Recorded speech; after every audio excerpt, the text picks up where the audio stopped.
Section 3-3, types of statements. So we have here the following objectives. Classify a statement as a tautology, self-contradiction, or neither. Identify logical equivalent statements. Write negations of compound statements and write converse, inverse, and contrapositive of a statement. So first muna na to i-discuss ang tautology. So last meeting na-discuss naman tag mga connectives. Okay, katong conjunction, disjunction, conditional, statement, and biconditional. So karon another compound statement ang tautology. That is always true. Okay? So puli klaro ni siya ha nga ingon dire always true dapat. So kung mag-truth table ka sa simple statement, that is regardless, that make it up. Kaya pag magbuhat man gud kag truth table, dapat true lahat. Inana siya. So example, I'm going to Cancun for spring break this year, or I'm not going to Cancun for spring break this year. Muna siya example for making a statement. Okay? Para naman sa self-contradiction is a compound statement that always false. Ito naman, syempre, kabaliktaran naman, false lahat. So don't worry natin example para mas masabtan ninyo ha. Isa ng tautology and self-contradiction. So example, I'm going to Cancun for spring break this year. And I'm not going to Cancun for spring break this year. So kung mapansin mo, ang nakalahi lang ana, or, and, di ba? So mora nang nakalahi. Again, ang or, mora siya ang ah, disjunction, conjunction, and. Di ba? Kung naka-remember pa mo, arrow up, arrow down, mo to, na-discuss na ko na siya. Okay? So, we have here the following example for the truth table. Classify a statement. Let P, I'm going to a metal concert, and Q, I'll wear black leather. For each statement below, first, write the statement in words using the given statement P and Q and try to predict if the statement is a tautology, self-contradiction, or neither. Yung wala sa dalawa. Then build a truth table to decide for sure. So, buto ang pasabot. You have to construct or build truth table para sure. Okay? So, yung mga following problems na to, buhaton na yung mag-truth table. So, pag buhat sa truth table, na-discuss na ako ni siya last meeting. Always, at kung makita nimo duha ka book ang atong variable statement. So, automatic upat ka rows. So, natay duha ka true, automatic na ni siya ha. Default na ni, automatic na ni siya buhaton. Duha ka true, duha ka false. Pag abot sa Q, alternate. Automatic na ni siya ha. Dili na mangutahan na ano ni siya, automatic. Ginatawag siya og number of combinations sa atoang duha ka variable statement. Mo nang automatic na na siya. Then next, pag-create na pod sa next column, depende kung say problem na pod niya. So automatic na dahil na-type P and Q dire, mo na yung buhaton, kay mo man na ang inner. Meaning yung na parenthesis, P and Q. Pag nakuha ng P and Q, ayan na dahil tong na arrow. That is your conditional statement, di ba? So P and Q implies R. Ay, sorry, implies P. R, ganon. Implies P. So muna ay mo ang next na column. So that's it. Di ba? Dali na kayo siya. Okay? So anyway, para masabtan na naman siya dire. First muna nato is i-translate muna siya into words. Okay? Ginatawag na siya og truth value niya. Okay?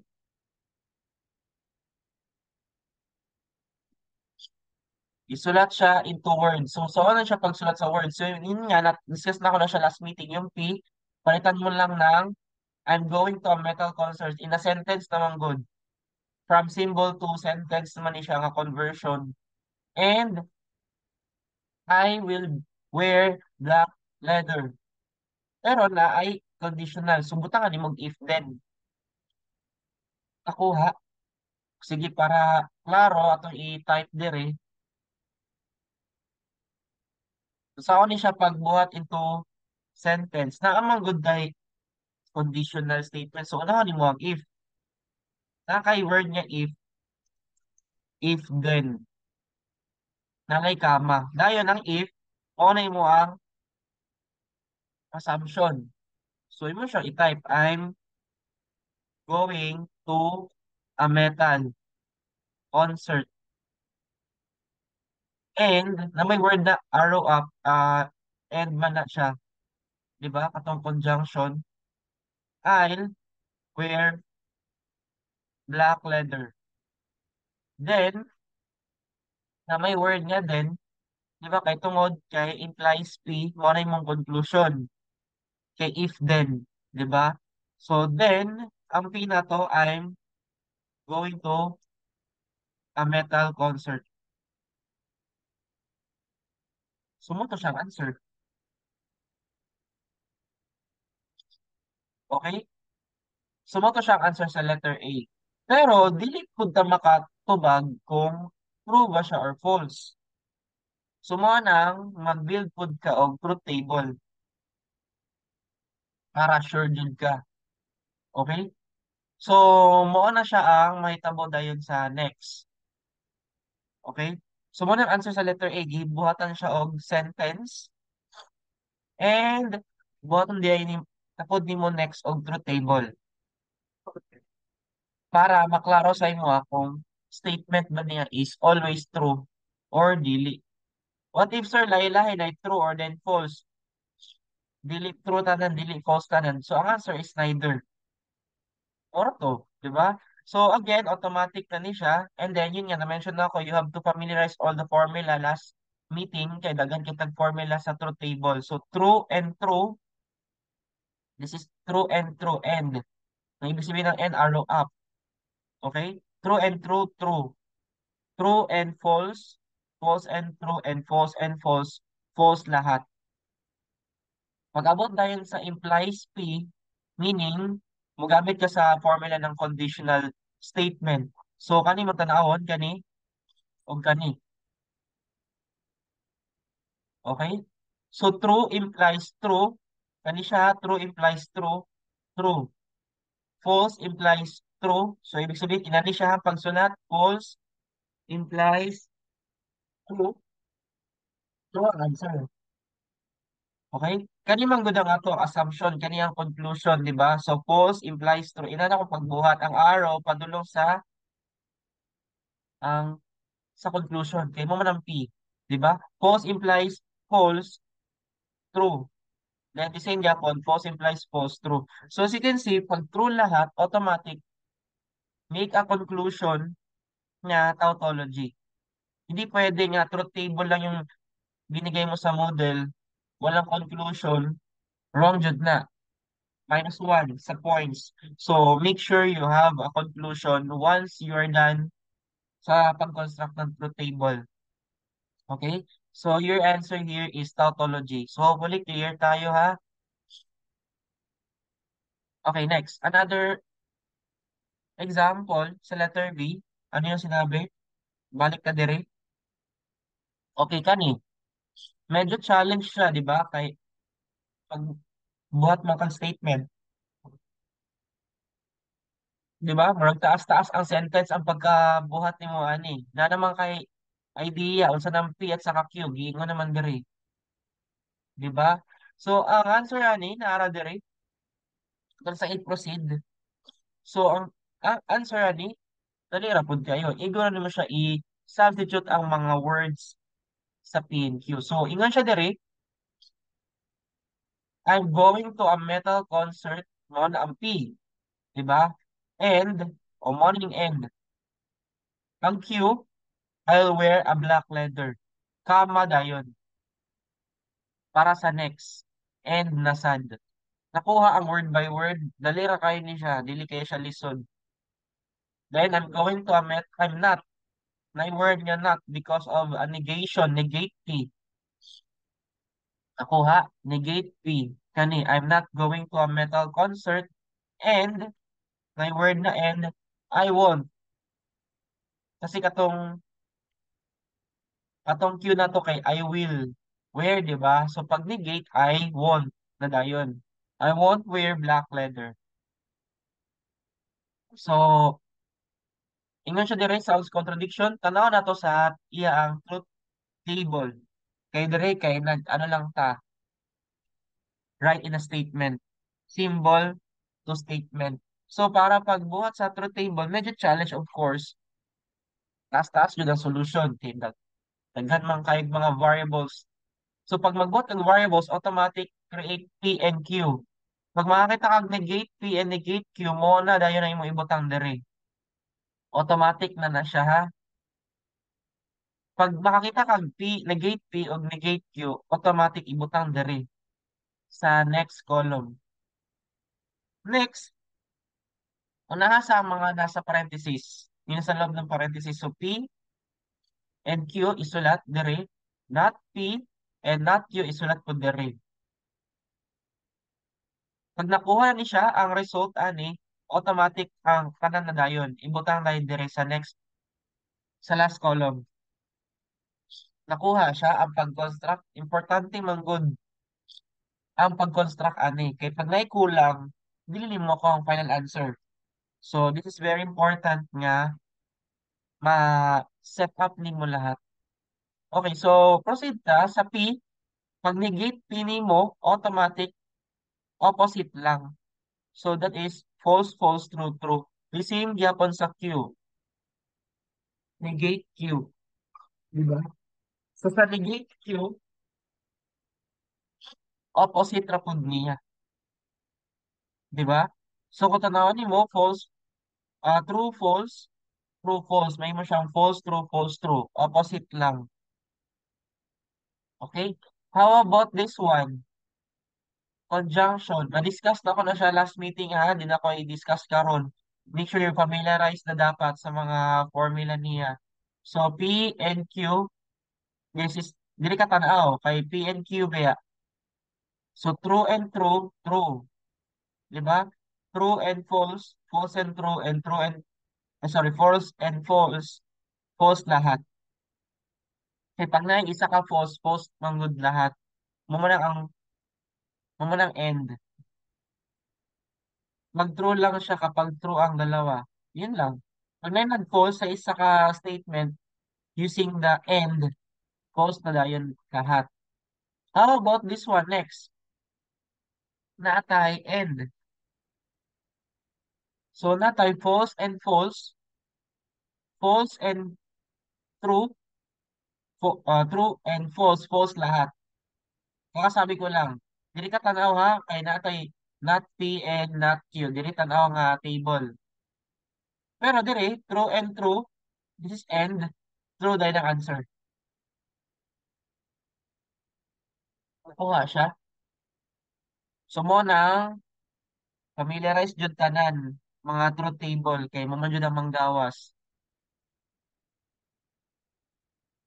Para naman sa final answer nato kani nga column dili ka tan-aw. Dayon end lang dayon ka. Pero napansin nimo ang paggamit man gud sa end or conjunction pag may nag-false ng isang statement false lahat. Maura jud na siya. So true and false, false, false and false, false, di ba? False and false, false, then false and true, false. So kung mapansin mo false lahat. Ginatawag na dahil siyang self-contradiction. That's it. You have to make a conclusion after the final answer, ha? So, again, practice mo, ani, dagan kayo magpang-ansiran sa model after, ani. Okay? So, next, letter C. Sa letter C naman, translate nato ni siya.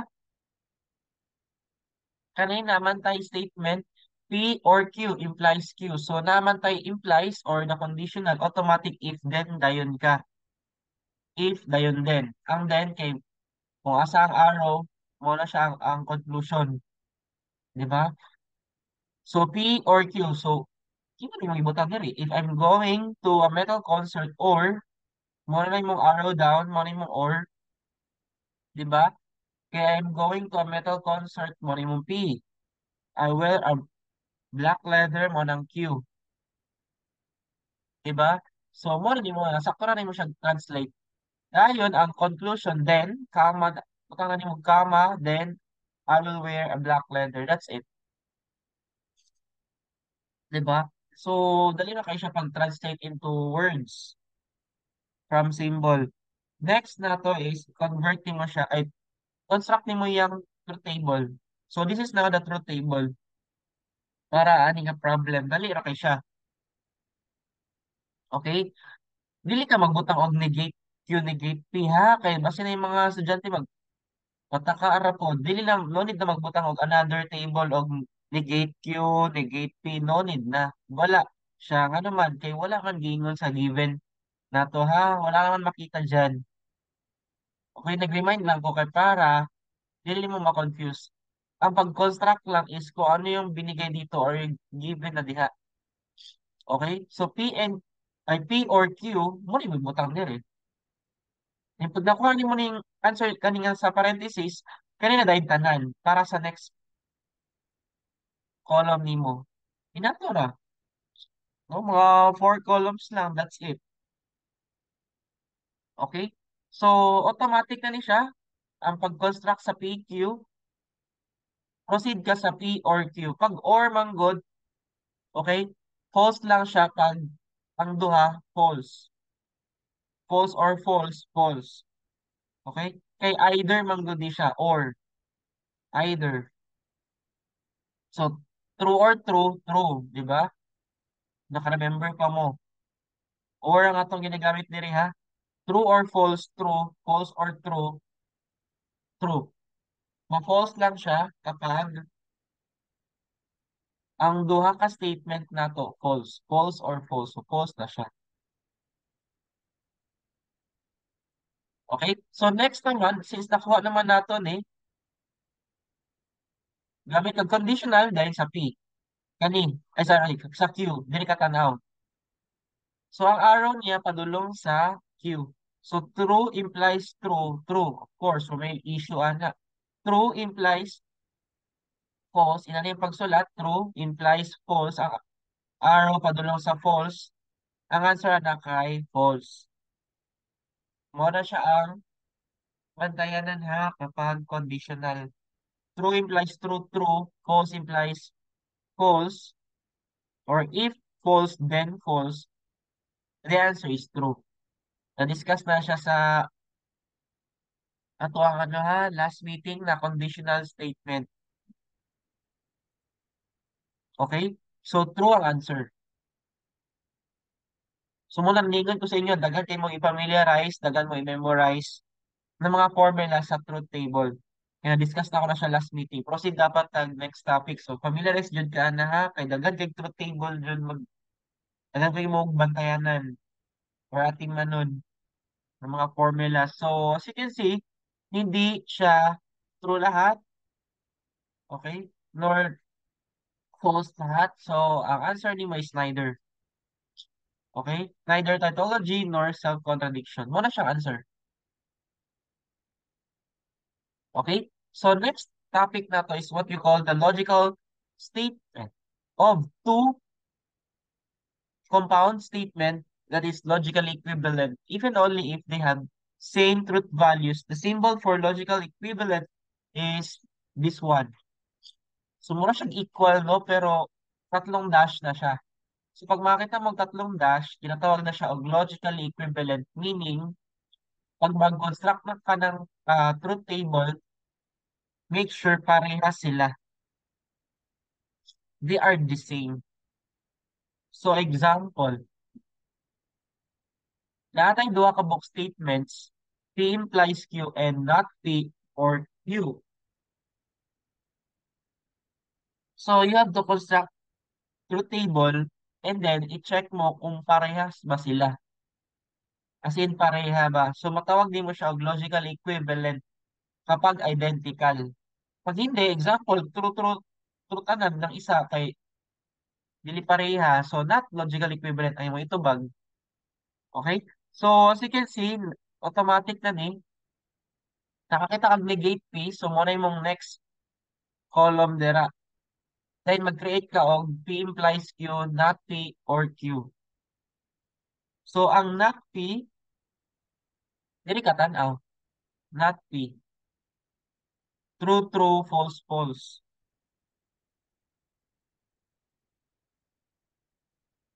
Nakuha siya. True, true, false, false. Pag-abot na dire, false, false, true, true. Sa negation niya. Next naman, P implies Q. Dili ka tanaw sa P at saka sa Q. So, true implies true, true. True implies false, false. Kaya ang false implies true, true. Munang nakalahi sa conditional statement. Okay? True, sorry, false implies false, true ang answer. Ayan. Muna siya ang sa conditional statement. Isa ra ang mag-false sa conditional statement kapag true implies false. Okay? Kaya ang false implies true. Sa akin, dili ma-save ang student. No, abilang false, pero true na siya. Okay? Pag-abot na yun sa not P or Q, dili ka tanaw sa Q at saka not P. Pero this is or. Okay? Ma-false lang siya kapag ang duha ka statement false. So, true or false, okay? True or false, makita din mo dire, false or false, false na dayon. True or true, then false or true, they are both true. So, as you can see, the same sila of result, identical. So, that's why, matawag siya og logically equivalent. Muna siya ang challenge, no? Nga, kailangan equivalent sila. Pero kung mo siyang i-double check kung dili equivalent, you have to make a conclusion na not logically equivalent sila. Okay? Example lang to. No? So, tanaw na to. Another example. We have here two statements. P implies Q and not Q implies not P. Logically equivalent ba sila? Kani? Logically equivalent ba? So, syempre, you have to construct truth table. So, ang imong truth table pag-construct, P, Q, dayon, not P. Kaya nakakita mo kag not P ug not Q. So, butangan ni mo not P, not Q dire. Another column nimo. Dayon, P implies Q. Another column. P implies Q. Then not Q implies not P. And then, ang goal nimo, kaning duha, make sure identical ba ang result or dili. Tanawan na to kung logically equivalent ba siya or dili. So, ina to ang pag-construct.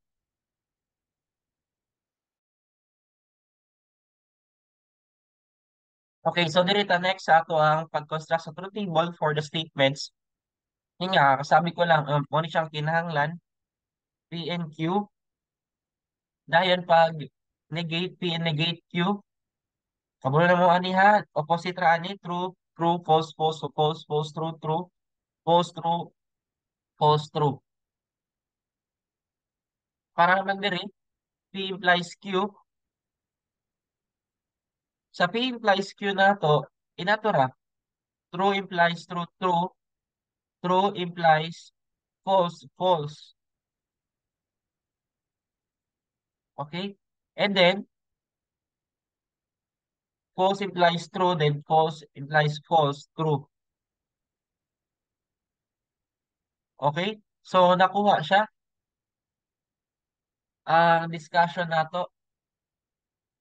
Okay. So, diri sa ato ang conditional, make sure nga nakuha ni siya ha, kay basi nag-loading na. So, balik yun mo sa section 3-2 nga gidiscuss na ako. Okay? Para ma-familiarize ninyo tanang mga formulas. Kindagan na ba kayo formulas? So, pag nakabuhat na ka ani, proceed dayon ka sa negate Q implies negate P. So, dili ka tanaw.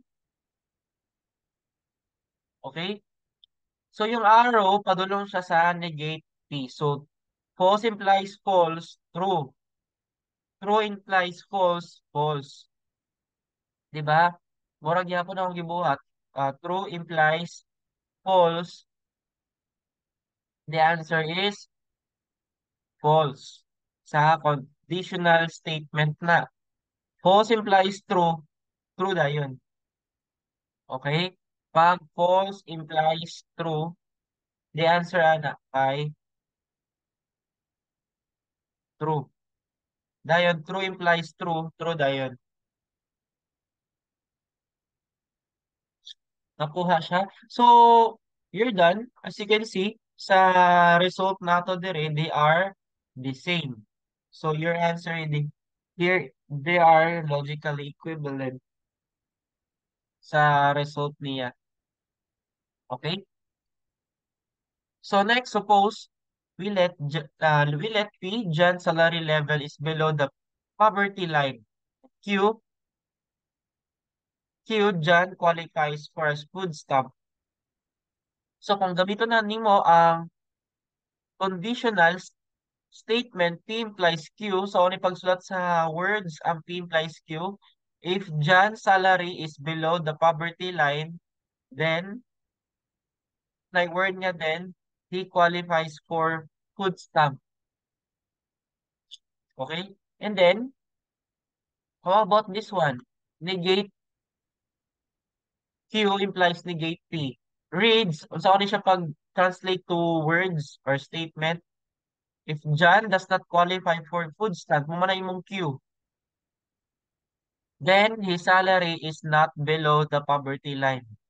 So nice sense, sakto ba yapon, 'di ba?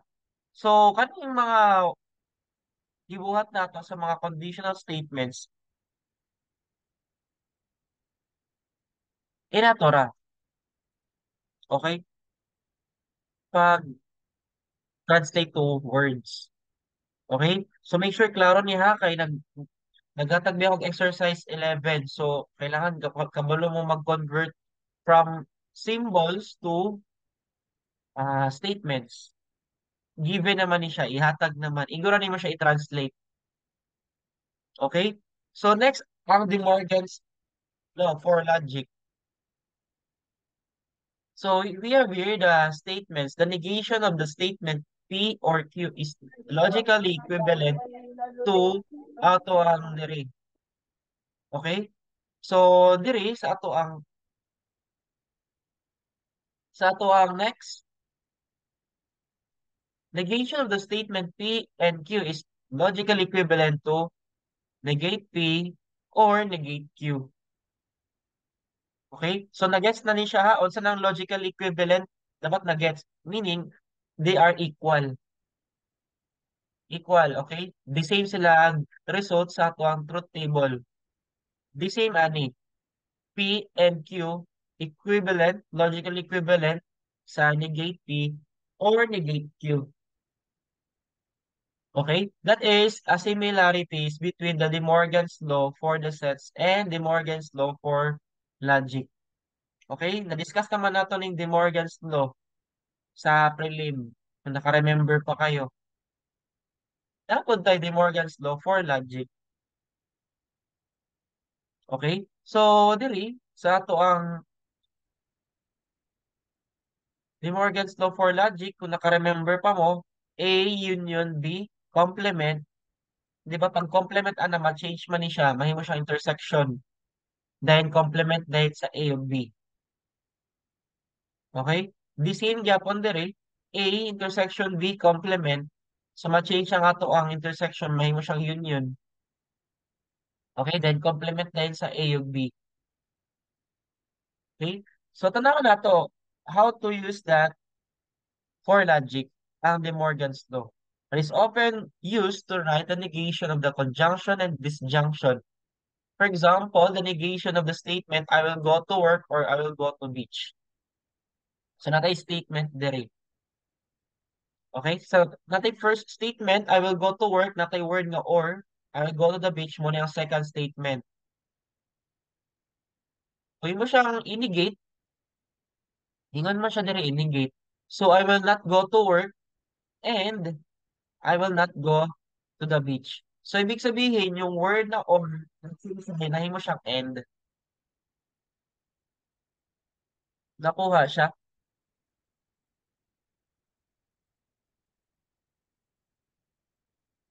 Paggamit sa De Morgan's law or logic, na-change siya. So, careful mo, ani ha, ka-important man eh. Notice that when you negate a conjunction, it becomes a disjunction. And when you negate a disjunction, it becomes conjunction. And ang conjunction na, and then ang disjunction or. So, ibig sabihin, alternate lang dyan na siya pag magamit kag De Morgan's law. So, example, write the negations for the following statements using the De Morgan's law. So, studying is necessary and I am a hard worker. So, ako na siya pagsulat og De Morgan's law, inegate man gud na nimo. So, na-discuss ni siya ha, ganina, studying is not necessary or I am not a hard worker. So, ina to, imo na siyang inegate. Okay? Shoplifting is not a felony and not a misdemeanor. So, next na to dire, I will not pass this test and i-change mo lang. I will not drop this class. The patient needs not okay. So, dire, natay duha ka buok or sa ka-end. Iguro naman siya i-negate. Nakuha ba ang De Morgan's law? Manggawas ra ba ni? Iguro na siya i-convert to negate statements. Dili ka mag-table dire ha, kay basin mo-over na pagka-bright. So, kailangan follow mo instructions. Okay? I-negate nimo ang statement. So, you rewrite that using De Morgan's law. So, ang zero sa atong letter A, na-discuss naman na ako. So, ingon siya dire, studying is not necessary or I am not a hard worker. Di ba? So, mo lang mag-explain ganina. Studying is not necessary or I am not a hard worker. So, as you can see, na-negate na ni siya or negate Q. Okay? So, next naman, shoplifting is not a felony and na yung word niya and because you're following this, not P and not Q. So, mo nang na duha ka word nga not P and not Q. Nakuha siya. Iguro nimo siya i-negate. Sa letter C, I will not pass this test and I will not drop this class. Ano sa answer? Okay? So, ito na kayo siya. Di ba mo na yung atong original? I will pass this test or I will drop this class. So, pag imo siyang i-negate using the De Morgan's law, I will not pass this test. Then, ma-change ang or to end. Mora jud na, or og end. Walay if, then diri ha, or at saka end ra jud na. Mora jud ang nakalahi. Okay? I will not drop this class. Okay? So, next, letter D. Ayan. So, sa letter D, ay naatay tulo ka buok statement. Muna siyang first statement, patient needs an RN or an LPN. So, another statement na, okay, na shortcut lang na siya. The same na siya sa the patient needs an LPN. Shortcut lang siya. Ginamitan lang na siya og or. Another statement, she is very sick. So, naatay PQR. So, tulo ka buok imo ang variables. Okay? So, pag imo siyang inigate, negate lang ni mo not. Butang lang ni mo not. Then, ang or, ma-change siya og end. Dahil ng end, ma-change siya og or. Inatura. Di man kay siya lisod. Basta nasabdan lang dyan mo ang De Morgan's law. Okay? So, ang answer ani, the patient does not need an RN and does not need an LPM or she is not very sick. Di ba? Mamaling original sentence na to, di ba? So, the patient does not need. So, na siya yung word nga, does not. So, taro nga dyan ang pagka-negate ha. Kay, masibutangan ni mo patient not need. So, kailangan ay grammar. Follow gyapon ka sa grammar. Nakuha. Okay? So, mo to, patient does not need. And, yun nga, yung word niya and, napalitan siya from or. Does not need an LPN. Yung or, dire, napalitan siya, di ba, from and. So, inatura ang De Morgan's Law. Okay? Nakakuha siya. So, you just have to write that to a statement using De Morgan's Law. Okay? So, para naman sa ato ang negation for conditional. Using the Morgan's law, we can find the negation of the conditional. Earlier we established that they are logically equivalent. Di ba? Na-discuss na siya. P implies Q, logically equivalent to negate P or Q. Okay? So, kung logically equivalent na siya, kung imo ni lang i-negate both sides, then you can say negate P implies Q is logically equivalent. So, ginistribute lang ng ang negative ha, negative. Negate, may siyang positive. Okay, pag makakita ang double negation, positive, mabalik siya sa iyang original. Dahil ang negation ani sa or, may mo siyang end. Negation sa Q, negate Q. That is the Morgan's law on the right side. Kani siya na, De Morgan's law ra na. Kani wala ra nin nahilabtan. But they are logically equivalent. So once you use that sa to ang truth table, okay, natay pag-construct sa truth table. Kani yung gamiton nga truth table ha? Kani mong tanawon. So, ang makita lang nimo dira is na negate Q. So, negate Q lang yung may butang diri. Wala na yung negate P. No need na. Kaya wala man kayo nakita nga negate P. Lahi man eh, dili na negate P. Kina may parenthesis. Di ba? So, magbutang kag P, Q, dayon negate Q, na ako'y nakita nga negate Q. Then P implies Q sa loob ng parenthesis, you write again sa pag-construct sa truth table. Next is, pag nakuha ng P implies Q, i-negate na po nimo. Negate P implies Q, dayon, ang kanina dayon, P and not Q, para diri. Inatora. And then your goal is to check logical equivalent ba siya. So, ang negate Q, you just write the opposite of this. So, false, true. Para naman sa conditional statement, P implies Q, diri ka tanaw. True implies true, true implies false. False implies true, implies false. Diri na siya mag-false. Na-discuss na ako na siya. So, the rest, true dayon. Pag nakuha na nimo ni siya, diri dayon ka tanaw. Okay, inigate lang nimo. So, false, true, false, false. Dili na katanaw. Kay inigate man gud na nimo. So, inatora. Another one naman para sa P. Dili katanaw, P and negate Q. Para ani. Okay, klaro ni siya. Diri o diri.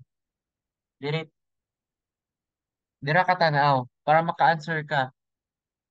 Pero this is end. So, di ba na-mention ako pag end, this is your conjunction. Pag merong mag-false, false lahat. Inana siya. Okay? So, pag may nag-false lahat, o di false, false tanan. So, true and false, false. True and true, true ang answer. Kaya ang kani, false and false, false, false and true, false pa rin. Para na siya sa end, ha? So, as you can see, they are logically equivalent because they are the same. Okay? So, next, another one. writing the negation of a conditional statement. Okay? So, diri, sa ato ang next, natay variable statement P, you agree to go out with me. And Q, I buy you a late model vehicle. So, the statement P implies Q can be negated as P and not Q. Okay? So, dali, kung may mo siyang i-translate, you agree to go out with me and I do not buy you a late model vehicle. So, muna yung pasabot, dali, pag-translate. Okay? Kaning statement. Kaya kanimang good sa naman ni siya. If you agree to go out with me, then I will buy you a late model vehicle. Mora to siya. Pag negate ani, how to write that to sentence, awaton lang nimo ni siya. Okay? So, next na to dire, ang summarizations sa negation of basic compound statement. So, muna ni siya akong gipasabot katong sa De Morgan's Law. So, muna siya ang original statement, diba? Pag negate nimo ani, syempre, distribute mo nimo ang negation, P, negate na. Ang Q, negate na. Then, ang kani, ma-change. May mo siyang or. Nakuha. Para naman ani, negate P, distribute nimo, negate na. Negate P, and negate Q. Para naman sa special man ni siya, conditional statement. So pag distribute nimo ani, negate P implies negate Q, dili na. Dili na siya inana. Applicable ra na siya para sa arrow up o arrow down. Pero pag abot sa conditional statement, dili. Lahi siya ha. P and not Q. Special na siya. Okay? Napakita na po nato ni siya sa truth table using logically equivalent. Okay? They are equal. So special ang ato ang conditional if then. Okay? Kay kanimang god, dali ra kayo kay igura nimo siya i-change. Ang iya ang sign dahil negative lang dayon tong P and Q. Okay? So hopefully klaro ni ha kay mo na siya ang mga formulas. So we have here the conditional statement P implies Q, what we call the variation of conditional statement tulo ka buok. So naatay converse, inverse, and contrapositive. So you have to familiarize this kay mo ni ang manggawas jud sa exam ha. So naatay converse, pag binaliktad mo lang yung P and Q, inverse, meaning ginigate lang nimo ang Q at saka ang P. Negate P implies negate Q, mo na siyang inverse. Ang contrapositive mo na siya gikan sa inverse, gibaliktad lang. Okay? Gibaliktad lang na siya. Di ba? So mo na ang contrapositive. So, i-familiarize niya kay gamiton nato ni siya for writing a statement. So we have here the example, converse, inverse, and contrapositive. You write that the statement. So if you earn a job, if you earn a bachelor's degree, then you got a high paying job. So kaning you earn a bachelor's degree, mo na imong P implies mo ni ang Q. Kaya na may if then. So klaro kayo si symbol ha. So klaro na siya ang pag-translate to symbols. Okay? So, ano na kay idea kinsa si P and si Q? Ayan. So, how to write that to converse? So, follow lang dyan mo si formula ng converse and then you just have to substitute that. Okay? So, nauna man ang Q, butang lang nimo if you got a high paying job, mo na imong Q, di ba dali ra kayo. Tanga lang nimo kama, then you earn a bachelor's degree. Di ba dali ra? Para naman sa inverse mo, yung formula sa inverse, di ba? Iguro nimo siya i-substitute, negate P. If you did not earn a bachelor's degree mo manang imo ang P, then you did not get a high-paying job. Mo na ang imo ang inverse. Para naman sa contrapositive, mo na yung formula niya, di ba? Negate Q. So, dili ka tanaw. If you did not get a high-paying job, then, naman tayo, ano dire, conditional statement na if then.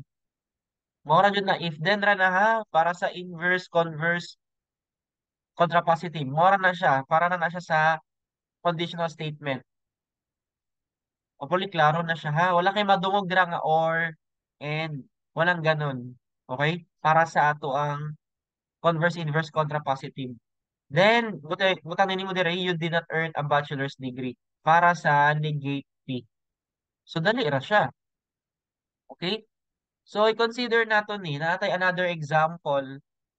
Okay? If Sophia makes at least $400,000 a year, she can choose to buy a new Mercedes. Na-word nga din dire, kay na mga uban problems or uban statements, wala ginabutangan og then.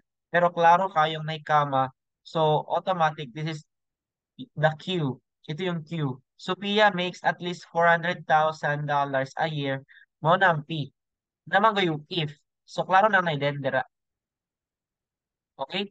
So, sa may solution ani, kung imo siyang isulat to converse, isulat ni mo converse.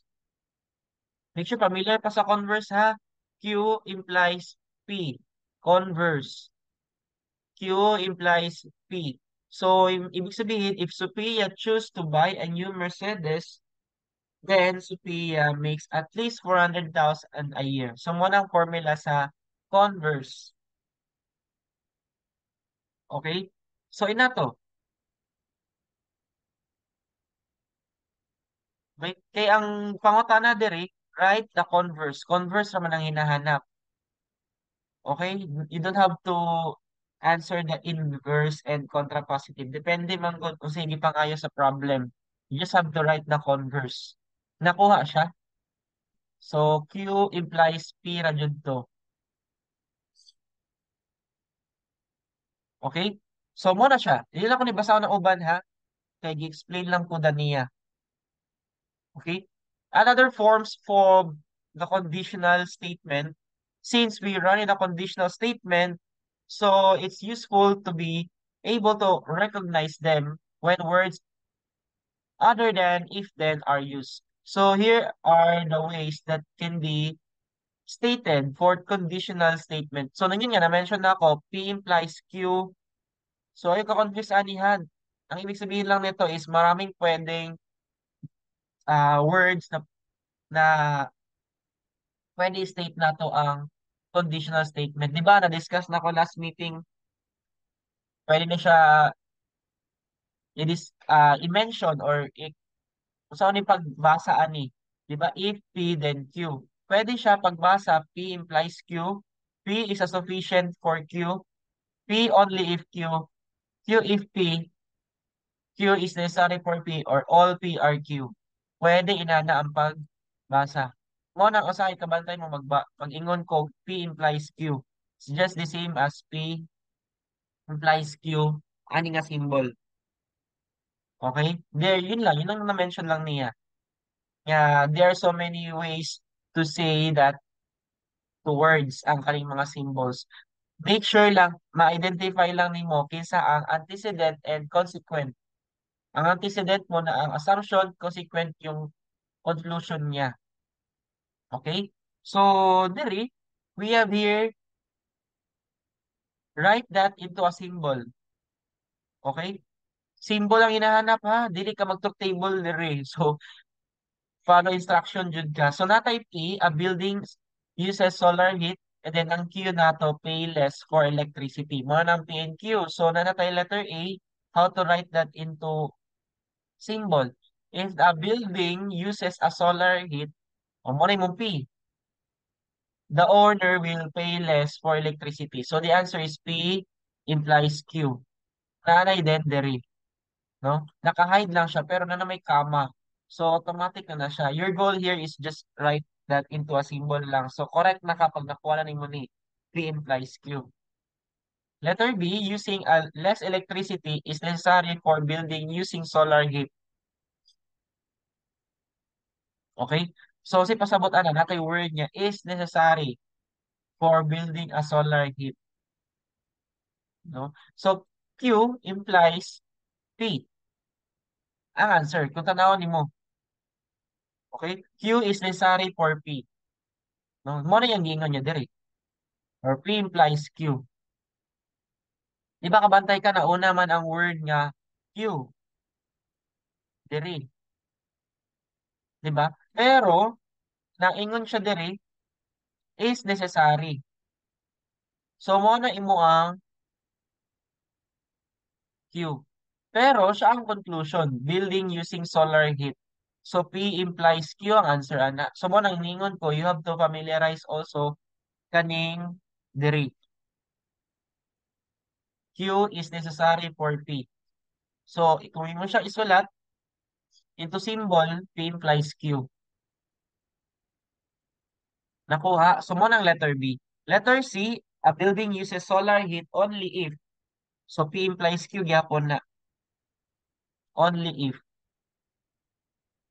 Okay? P implies Q. P sufficient for Q, dayon Q if P. So mo lang, matingala mo, tanang answer ana kay P implies Q. Okay? Solar heat is sufficient for paying less on your electric bill. P implies Q gyapon na. Okay? Kanipod, P implies Q. Ang pasabot lang ani kay there's so many ways to write that into a statement using P implies Q. Okay? So mo na siya ang